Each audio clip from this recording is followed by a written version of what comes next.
And welcome to another edition of the X Zone. I am Rob McConnell. We're coming to you around the world from our broadcast center in Hamilton, Ontario, Canada. If you'd like to send me an email, xzone at xzoneradiotv.com, on all social media sites, Xzone Radio TV. To find out about the programming we have on the X Zone Broadcast Network radio side, just go to www.xzbn.net. And for the X Zone TV channel, we are on Simul TV, channel 21. My guest this hour is a gentleman that we've had the pleasure of having on the show before. John Kachuba is his name, and he is the award-winning author of 12 books and numerous articles, short stories, and poems. John holds advanced degrees in creative writing and teaches that subject through Ohio University and the Gotham Writers Workshop. He is a member of the Historical Novel Society and the Horror Writers Association. John frequently speaks on the paranormal and metaphysical topics and is a regular speaker at universities and libraries, paranormal conferences, and on radio and TV shows. He has been a repeat guest on several of those radio and TV shows, including here in the X Zone. He has also been a faculty member at many writers' conferences and is available for future conferences and writing workshops. Now, John has also worked with writers and writing students in Cambodia, Malta, Portugal, Singapore, Thailand, and Vietnam. And we're here tonight with John to talk about his new book, Shapeshifter, A History. And John Kachuba, welcome back to the X Zone. Great having you with us, John. Thank you, Rob. It's great to be back. So let's see. It's been a while since you've been with us. What have you been up to? It has. Well, probably the most exciting thing is the book that's coming out in May, Shapeshifters, that we're talking about tonight. I had a chance to research that in 2017 in 8 different countries in Europe. And then a little bit earlier, actually, end of last year and beginning of this year, 5 countries in Asia. So I've done a lot of traveling to get that book done. That's been pretty exciting for me. Well, let me ask you a very basic question, and I think it's the first question I should ask you, is what is a shapeshifter? Right. You know, when we think of shapeshifters, we think probably of the classic werewolf and vampire. Yeah. What a shapeshifter is, very simply, is a person that can transform themselves either voluntarily or involuntarily to an animal, to perhaps another person, sometimes even an inanimate object. And they exist in every culture around the world and have existed from time immemorial, it seems, right up to the present day. So in your opinion, after doing all this research, are shifters more than, shapeshifters, are they more than just urban legend? Well, you know, my research is telling me that there are people around the world who will swear by having had shapeshifter experiences. Now, as I said earlier, they're in every culture. Yeah. You can find folklore and mythology in every culture about shapeshifters. But yet, even today, we have newspaper stories about people witnessing shapeshifting events. We have people coming forward saying that they have seen something happen. They've seen something or somebody change into something else before their very eyes. So is it just urban legend? You know, who knows? There are people that swear they are not urban legends. I've got a friend who swears he married a shapeshifter because prior to the marriage and the ring going on, she was really sweet and wonderful. And as soon as she got the ring on, she turned into a banshee. Yeah. So there you go. Sure. So what are the most prevalent or the most notable shapeshifters in history? Well, there's been quite a few. If you go back to antiquity, for instance, and I did in my book, by the way, I cover, you know, it's nonfiction, and it covers, like I say, the cultural shapeshifter in cultures all around the world, from ancient times up to today. So if you go back ancient Egypt, if you look at some of the gods that were depicted in, pyramids and tombs and statues and whatever, we see forms that are not necessarily shape-shifting in that they seem to be frozen between human shape and animal shape. For instance, the god Anubis is a very typical one. Right. Completely human body, male body, but the head of a jackal, right? We have Tarouet, which is very interesting. It's a female. She has a torso of a pregnant female, a human female, but the head of a hippopotamus and the tail of a crocodile. So we have those that were sort of not really shape-shifting because they're, as I say, sort of locked into this hybrid form. But then you look at something like Greek culture, where you have Zeus, who shapeshifted into 20 or 30 different kinds of animals throughout his career as gods of Olympia, changing into bulls, changing into swans, changing into ravens, changing into all kinds of animals, even changing into other people, and primarily to have sex with women. That was kind of his rationale for shapeshifting. But, then you go into the more common ones that we all know, like I say, werewolves, Yes. Vampires. Those are probably the two that people really resonate with, and probably most of the literature that you see, most of the films and books, whatever, are about those two types of shapeshifters. Why do you think, John, people are so interested, so curious about shapeshifters and the reality that they still might truly exist even here in the 21st century? Hey, I think, Rob, part of this goes back to ancient times and our connection to the animal kingdom. We're animals ourselves. We always like to think we're people, and then there's animals. Well, I don't know. My wife's called me an animal a few times in my life. Yeah, right. And we're just one of many animals out there. Yeah. But, if you look back at some of the indigenous cultures, the ancient indigenous cultures, and perhaps even some of the contemporary ones, where hunters will wear the pelts or skins of animals that they're trying to hunt. They'll wear the antlers, the horns, the claws, and they'll frequently do ritual dances and almost put themselves in a trance. And why do they do that? They do that because they feel that they can take on that power, the speed of that animal, the cunning of that animal, so that they can better trap them themselves and kill them. So you have that kind of connection. You also have, if you look at the Norse society, the berserkers, which if your audience doesn't know who these people were, these guys were really bad warriors. I mean, they were horrible.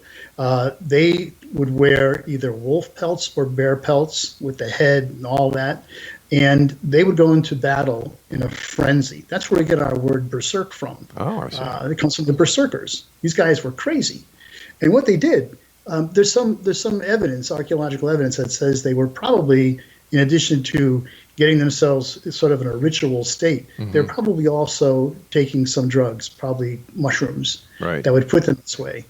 But what they would take on the personality of the animal. They were animals. And when they were in battle, you had to stay away from them, even if you were an ally, because they were so crazy in battle that they'd kill anything that came near them.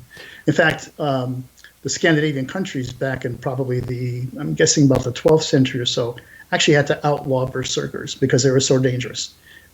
So we have this connection, we have this animal connection, and it's because we recognize some of the powers and abilities that animals have. So I think that's part of why we are attracted to the idea of shapeshifter, sort of being an animal again, in a way. But I think there's something else involved too. I think that for the most part, shapeshifters sort of represent our darker side. All of us are good and bad, we're moral, we're immoral, right? We're a mix of things. It's society and our laws and our sense of morality, perhaps our religion, that keeps us in line. That says you don't go out and kill your neighbor. You don't do that. You're not supposed to do that. But the shapeshifter allows you sort of that freedom, in a sense of a fantasy, to kind of indulge in those darker side urges, let's say. And I don't mean to actually go out and do it, but by watching a shapeshifter movie or something, perhaps you can relate to it that way. But also, I don't want to just harp on the darker side, because shapeshifters also can be something good. It could represent something that you are not right now, and something you desire to be, something better than what you are. So there's that too. It's sort of wish fulfillment in a way, that a shapeshifter character can represent something that you want to be in your nightmares, or that you want to be when you go to church, one or the other. So is it safe to say, and I've got about 20 seconds before I have to go for my first break, is it safe to say that shape-shifting, for the most part, is a matter of mind over matter? Well, it is. I think there's two things. There's an external shapeshifter. These are terms I've given, but an external shapeshifter where there's actually a physical outward change, where, Werewolf in London, the movie, the guy turns into a werewolf, okay?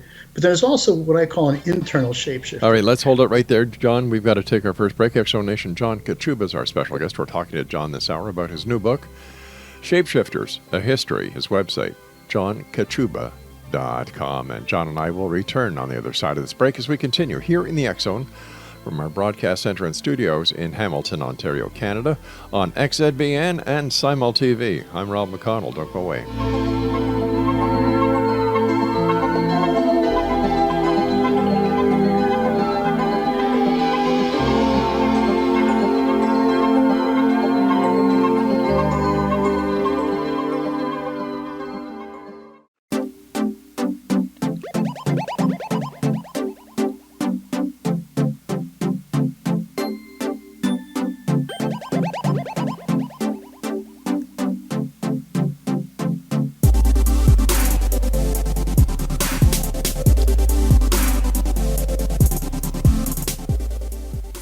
Exonation, there's something about a shapeshifter, a person who can transform into an animal, that captures our imagination, that causes us to want to howl at the moon or flirt through the night like a bat. Werewolves, vampires, demons, and other weird creatures appeal to our animal nature or dark side, our desire to break free of the bonds of society and proper behavior. Real or imaginary, shapeshifters lurk deep in our psyches and remain formidable cultural icons. Our guest this hour is John Kachuba, and he is the author of Shapeshifters, a History. Welcome back, John. Thank you, Rob. Were there shapeshifters in biblical times as well? There were. One of the most common examples is an involuntary shapeshifter. I can think of the story of Lot's wife, right, where Lot and his wife are told to leave the burning cities of Sodom and Gomorrah and not look behind them. And of course she does, and she's turned into a pillar of salt. That's shapeshifting. I don't think that was what she wanted to happen. It's an involuntary thing. But there are certainly other elements in the Bible. And in fact, one of the most interesting things is recent study by, I'm sorry, the name escapes me right now, but it's in the book, a recent study of some Coptic literature, Coptic, actually, papyrus that was found thousands of years old, that was just recently found. In translating this, it seems to indicate that Jesus may have been a shapeshifter. And I know that's not going to go very well with a lot of members of your audience, and I'm not claiming that that's true. Sure, we understand. I'm just saying that this is research now. Now, how would we explain the shapeshifting of Jesus into what?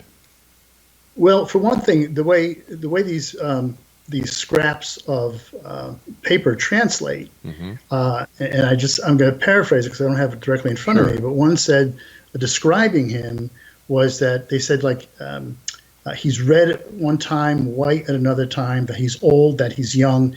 It seemed to describe him in various forms as a human, but various forms of humanity, which would indicate shapeshifting, because again, a shapeshifter can change into another human form. It doesn't have to be directly to an animal. Right. But one of the mysteries too is when there's after the resurrection in the Bible, it says Jesus is walking along the road to Emmaus. No, he's not. I'm sorry. Two of his disciples are walking along the road to Emmaus, and they're talking. This is after Jesus has died, and they don't know that he's resurrected. All of a sudden, they say he appears in their midst, but they don't recognize him. Now, they just spent, 2 or 3 years in his ministry, following him all around, living with him day in, day out. And only shortly after his death, he reappears to them, and they don't recognize him. So people are speculating, though, why didn't they recognize him? Was he in a disguise, in a sense, that he shapeshifted into another form for himself? Another thing, too, is at the Garden of Gethsemane, when Jesus is arrested by the Jewish police, the security police, basically, Judas says to them that you'll recognize him by, I'll kiss his cheek. You'll recognize him by the man that I kiss. And again, what is this recognition factor? He was well known to everybody. Why would they not be able to recognize him at the time? So there's speculation on this. And as I say, there's a lot of room for controversy here. I'm not, it's interesting though. It is. Why did you decide to write a book on shapeshifting? It was kind of a sort of a next jump for me. I had already written 5 books about ghosts and hauntings. Right. Yeah, and in reading that, especially in reading literature about Japanese ghosts, I found that Japanese ghosts are frequently shapeshifters. And I sort of got interested in that aspect of it. Like, well, that's interesting. Why, why is that? And growing up in a tradition that I had a very strong liberal education, I had a lot of the Greek mythology and all that already behind me too, and recognized that there were shapeshifters in there. And so I just started looking at that, and I discovered more and more how widespread the shapeshifter character was and how enduring, thousands of years, and we still have shapeshifter stories, and we still have people that swear by actual encounters with shapeshifters. Is it possible that the term shapeshifting can be applied to the transition of a physical person into a spirit? Well, I think that's part of the way the Japanese look at it when they talk about Japanese ghosts. And yeah, I would agree to that. And that actually becomes very theological again, doesn't it? It does. If somebody dies and you're of the belief that they become spirit, well, that is definitely a transformation of some kind. That is shapeshifting. You may not see that spirit or anything else, but it's there. Right, because back in the olden days, the people really didn't have any concept or actual idea about physiology, what happens at a time of death. Well, neither do we to a certain extent, but we're certainly more ahead than we were back then. And is it possible that this where the concept of a ghost actually came from the transition of the physical transitioning or shape-shifting into a spirit?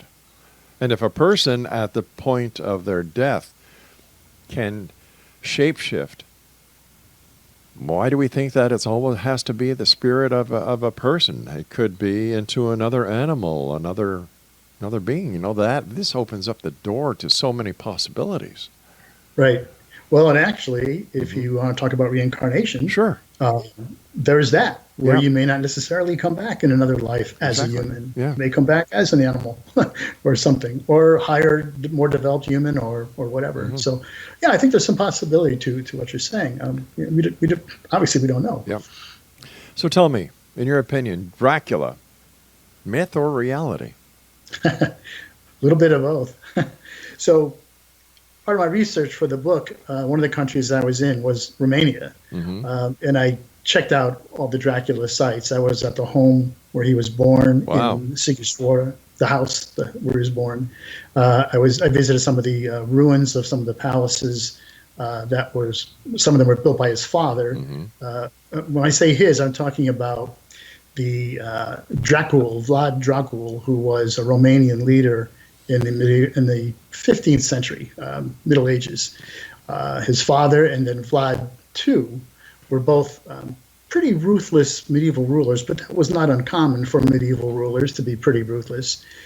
But we visited the sites that were important to Vlad II, so some of the palaces and things like that. And I also went to his tomb where he's buried. And the reason why I bring him up is because he is believed to be the model for Bram Stoker's Count Dracula when he wrote about it. There's really no indication that says Vlad Dracul was a vampire, but he was a pretty bloodthirsty person. He defended Wallachia, which is now part of Romania, against the Turks. And when he took 10,000 Turkish prisoners, he impaled them all on spikes along a road that the next Turkish army was going to come through. What a real nice guy. When they saw 10,000 of their fellow soldiers impaled on poles, they left. So there's stories that grew up around him being not only bloodthirsty, but maybe being something else. And Dracul, Dracul, which was their actual family name, in Romanian translates to the devil. So really, you that. So is it a myth? Well, a lot of stories, I said, came up around him after he died, and centuries after stories developed because of his bloodthirsty nature. Now, there are people in Romania that will tell you that, yeah, he was something else. He was not just human. He was some kind of a devil or vampire or spirit of some sort. So that's out there, you know. There, You don't know. you just brought up something very interesting. Can Yeah. shape-shifting be applied to a person who is unpossessed, who becomes possessed? They transform from they shape shift from a person into a demonically possessed person.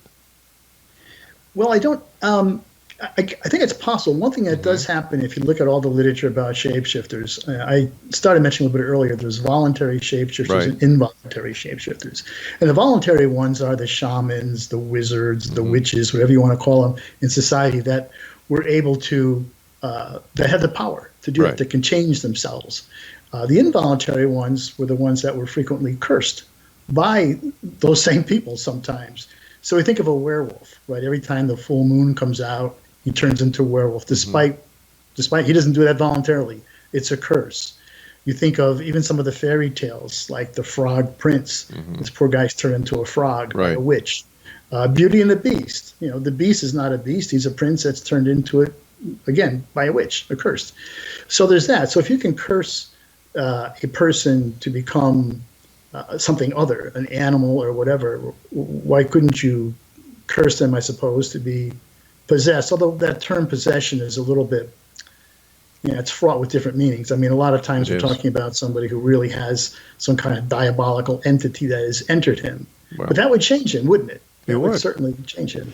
all right, stand by, John. You and I have to take our break at the bottom of the hour for the news. Next on Nation, John Kachuba is our special guest this hour. www.johnkachuba.com. And John and I will be back on the other side of this news break as we continue talking about shape-shifting here in the X Zone from our broadcast center and studio in Hamilton, Ontario, Canada. I'm Rob McConnell. Don't go away.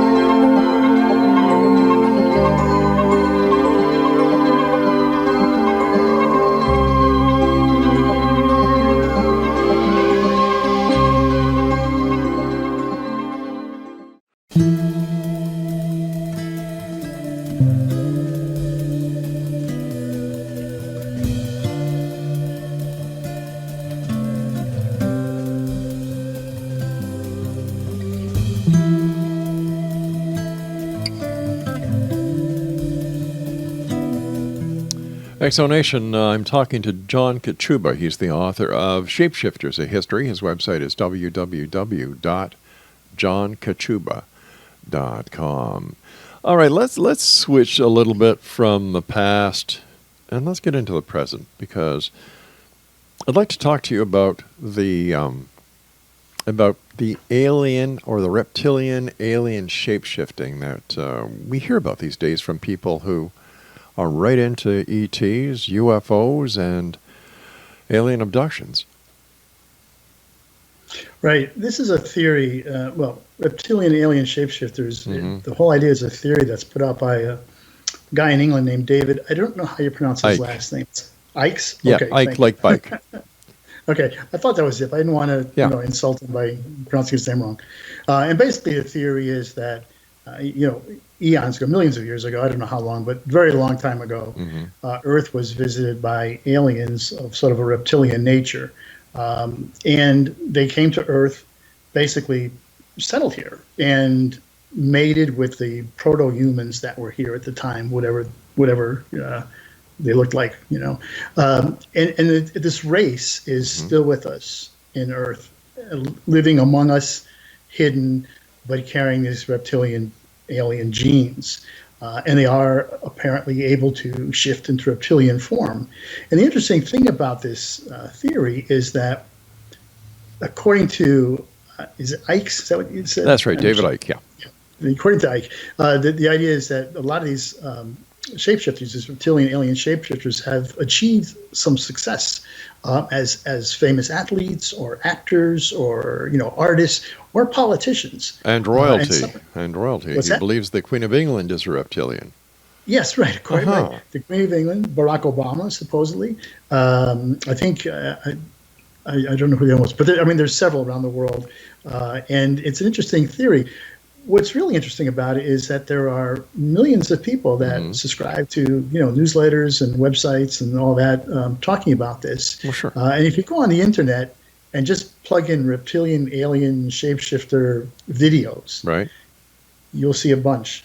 And what people will show you is a change in the eye. They'll show you the human eye becoming sort of like a snake eye. The pupil changes and everything. And of course, we know you can do a lot with Photoshop, and Sure. you can certainly alter videos and everything. So I personally don't put a lot of stock in this theory, but a lot of people do. Neither do I. I give it no credibility whatsoever, and I think David Icke, That's has stronger than I was going yeah, to say, but yeah. No, I call it as it is. I call a spade a spade.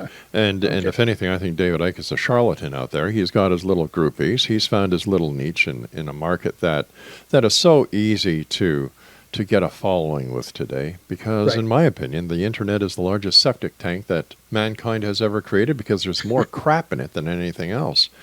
Yes. And my question to David that I never got an answer on was, are you a reptilian? Well, That's a good point. Yeah. How does he know so much about it, right? Well, the person who writes nonfiction creates, has a creative imagination and can write about anything, create his own characters, and he knows it better than anybody else. And I think this is what happened with David. I think that he decided that this was a little niche. The aliens were taken, the Greys were taken. So why don't we come up with a different race? Unfortunately for David, there is no scientific evidence whatsoever to give any of his theory any credibility. Right. So it's rather sad to see so many people being taken by such a vivid imagination. And, I've often wondered what that tells us about society. Are we that desperate for an alternative that we're willing to accept anything? Oh, well. Yeah. I mean, I think in some ways that's sort of where the shapeshifter comes in too. Yeah. If we're not satisfied with who we are and what we do and the person that we are, and we put our faith in sort of a shapeshifter, what is that saying about us? Exactly. Our shapeshifter, I would imagine then, when somebody puts on a Halloween costume and they go out going door to door, that they are in fact taking the role of a shapeshifter. Well, yeah, they are. I mean, there's a strong connection there. And I have to say that I'm a major fan of Halloween. Yeah. And every year, my wife and I do a massive Halloween party in costume. So there.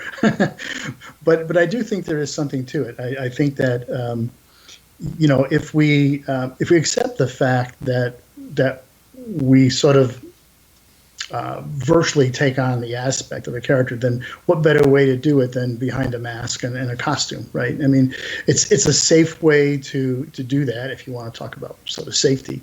But an interesting thing is that in the 18th century, masquerades were banned in England. A masquerade came to England from Italy. And that alone was bad because the English did not like Italians, and it was Protestants versus Papists and all that. So there was a lot going on there. But they considered Italians to be completely immoral. And being half Italian, I would argue that point. But Sure. anyway, yeah. But so they banned the masquerades in the 18th century because people were coming to them, obviously, in masquerade. They were coming in costume, and they were able to do pretty much whatever they wanted to do. They took liberties with each other, between sexes, people in authority, lower people, whatever. They took all these liberties that were frequently immoral, illegal, and became a real problem.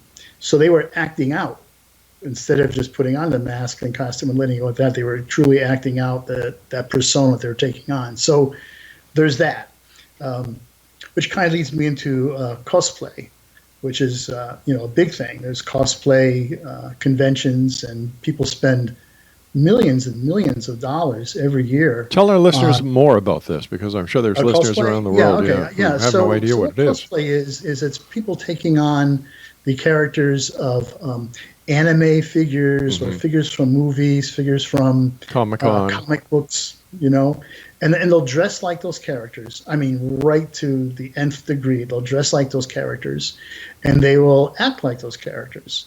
So if one of those characters speaks some weird alien language and you address him in English, he's going to answer you in this alien language, and he's not going to talk to you in English because that's not who he is. And these people, I mean, it's fun for them, and I have no qualms about them doing it. But there are huge conventions held all around the world where these cosplayers, and that's short for costume, COS, it's cosplayer. These cosplayers get together and they have different workshops and they show movies and everything else, but everybody is dressed up. So if there's a cosplay convention anywhere near your town, it's just worth it to go just to see that. But it's a whole subculture that's developed, and it's relatively harmless. I mean, I don't see any harm in it, although some of it has gotten to the point where cosplay has moved into more the pornographic end. I see. Well, isn't it safe to say then, for example, Patrick Stewart in real life, when he plays Captain Jean-Luc Picard and dons the uniform of a Starfleet officer, that he is in fact a shapeshifter? Well, he is, and he's in that role. But I think the difference with him, and maybe it's the same thing as a cosplayer, but I think when he takes off that uniform at home, that costume, I think he's not that character anymore. Cosplayers, I'm not sure, because in addition to that, there's games they play and everything else, and there's magazines they get and newsletters, and they're really into that culture more. But they are, in fact, acting. All right. So what about these people who partake in the War of 1812? They get fully costumed, and they make sure they have the right kind of rifle, and they want to look the same. Isn't that shape-shifting as well? Yeah. Oh, yeah, absolutely. I would say so. I mean, they're historical reenactors is what they would call themselves. And that's fine, but they certainly are shape-shifting. And in the true sense, because, again, it's not just a uniform. Yeah. But, the hardcore guys that do this and women that do it, again, they use equipment and everything from that time period. They cook food from that time period. They live in tents or whatever from that time period.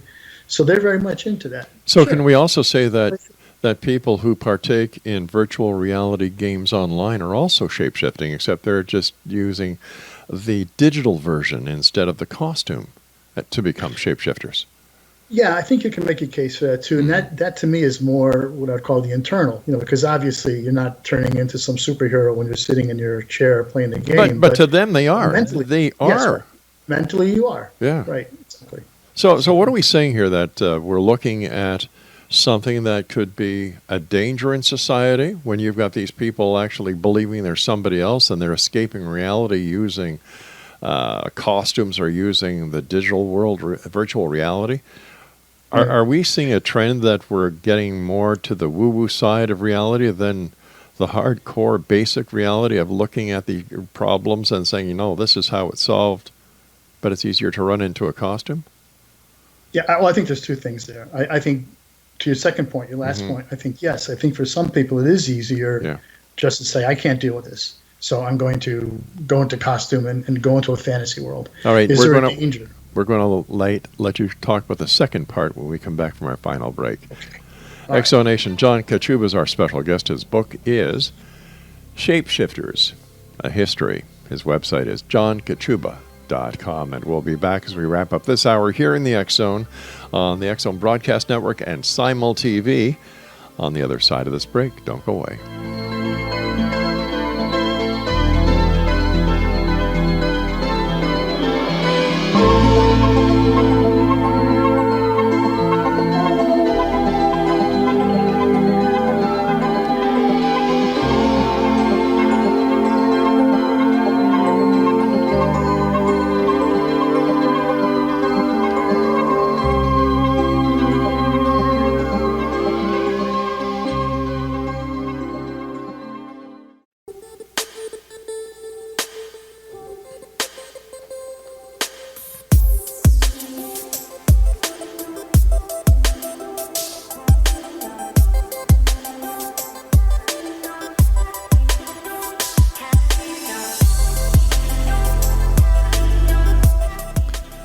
www.johnkachuba.com is the website of our guest this hour, John Kachuba. He is the author of Shapeshifters, A History.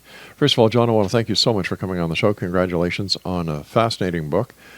I wish you much success, and it's great seeing you again. It's been quite some while. In fact, the last time you were on, I think we were talking about ghosts, if my memory serves me correct. No doubt. Are you still involved in the world of the paranormal at the ghost level?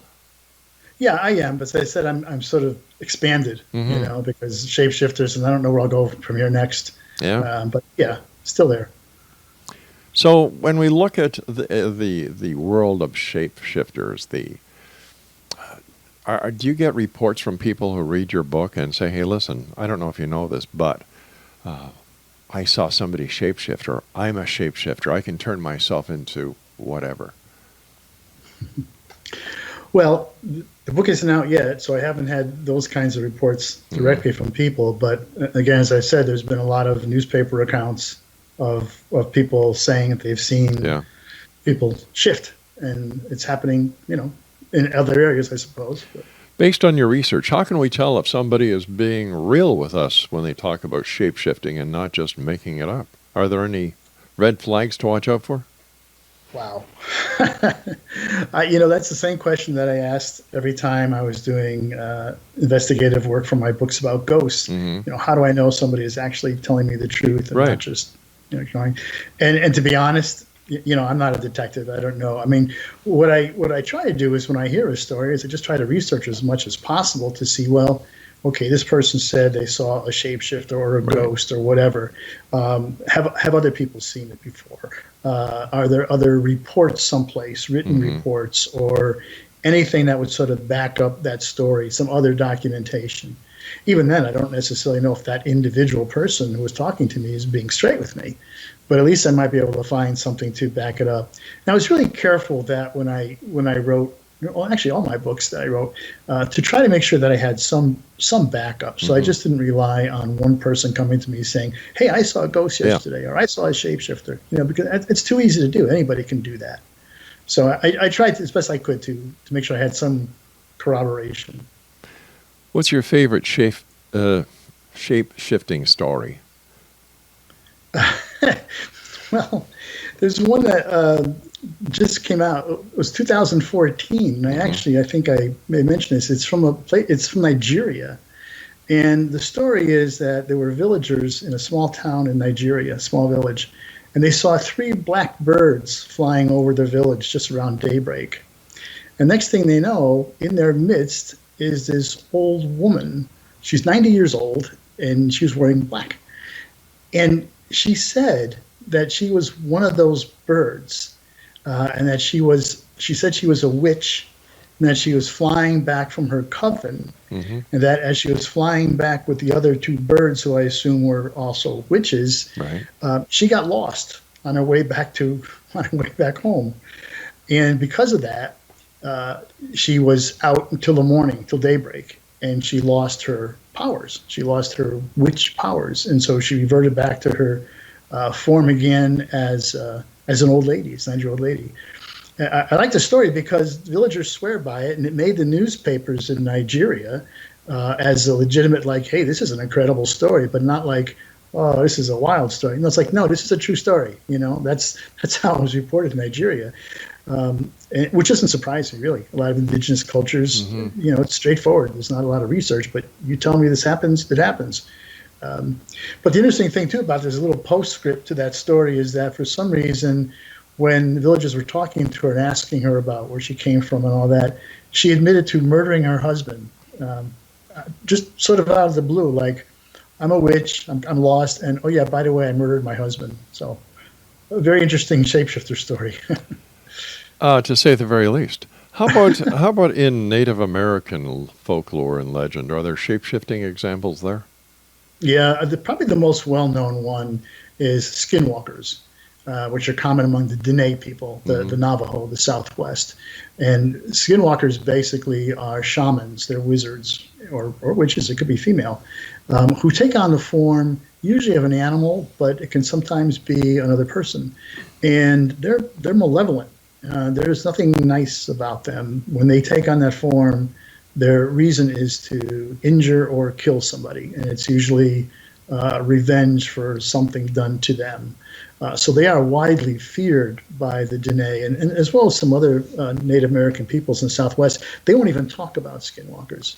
Is it possible that in cases like this, when somebody becomes a shapeshifter, takes a different shape, and commits a crime like murder, that the shape-shifting is actually an alibi and has nothing really to do with the act itself, that the person who committed the murder had full intent of doing it, but they're using the shape-shifting as an alibi. And like, yeah, geez, I didn't know I was doing it because I was something else.